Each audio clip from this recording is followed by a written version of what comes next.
Ever wondered how data reduction in data mining works? Well, let's dive into it. Data mining, at its core, is the process of discovering patterns in large data sets, using methods at the intersection of machine learning, statistics, and database systems. It's an essential tool across various industries, from healthcare and finance to marketing and beyond. It helps organizations make informed decisions by uncovering hidden insights within their data. Now, what about data reduction? Well, as the name suggests, data reduction is the process of reducing the size of the data, but without losing its quality or integrity. This is crucial in data mining because, let's face it, we're dealing with vast amounts of data here.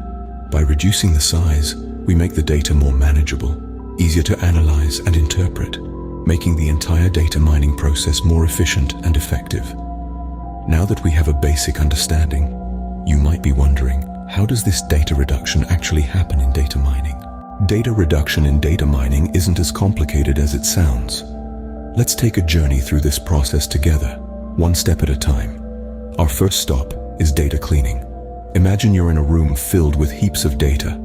Some of this information is irrelevant, some is redundant, and it's all getting in the way of your mining. In the data cleaning phase, we roll up our sleeves and get to work, removing all this unnecessary clutter. This creates a much cleaner, more manageable data environment, allowing us to focus on what's truly important. Next, we move on to data integration. This is a bit like a grand gathering of data from different sources. Data from various databases, data cubes, or flat files might come together here. It's a bit of a social mixer for data, if you will, where different data sets meet and mingle, eventually combining into a unified data set. This gives us a broader, more complete picture of the data landscape. After integration comes data transformation. Here, we take the combined data and consolidate it into forms that are more appropriate for mining. It's a bit like a sculptor shaping a lump of clay into a beautiful statue. The data might be smoothed, aggregated, or normalized as needed.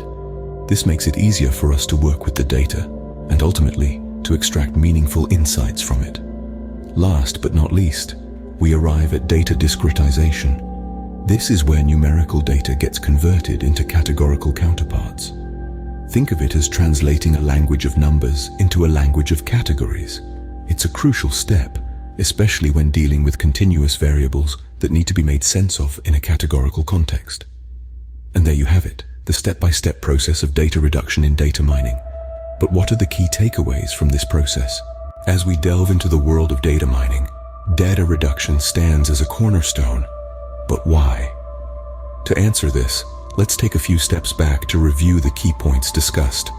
Data mining is an essential process of uncovering patterns and trends in large data sets, and data reduction plays a pivotal role in this. By diminishing the volume of data, it helps in making the data processing more manageable and efficient. However, it's not just about shrinking the data size. The real magic lies in improving the quality and usability of data, enabling better data analysis. Firstly, we have data cleaning. This step ensures accuracy by removing inconsistencies and errors. It's like a gatekeeper, ensuring only clean and reliable data gets through. Without it, your data mining could be led astray by faulty or misleading information. Next, we integrate the data. This is where data from different sources are combined into a coherent whole. Think of it as bringing together different pieces of a puzzle to form a complete picture. It's crucial for providing a comprehensive view of the data landscape. Then comes data transformation. Here, the data is converted into a suitable format for mining. It's akin to translating a foreign language into one you understand, making the data easier to work with. Lastly, we have data discretization. This is the process of converting continuous attributes into a finite set of intervals. It's like categorizing your music playlist by genre instead of having a chaotic mix. It makes the data more digestible and easier to analyze. In summary, data reduction in data mining is a multi-step process that involves cleaning, integrating, transforming, and discretizing the data. Each step is crucial and contributes to making the data more manageable, reliable, and usable. Remember, data reduction is not just about reducing the size, but about improving the quality and usability of your data. So, next time you find yourself dealing with a large data set, Think about how data reduction can help you make sense of it all.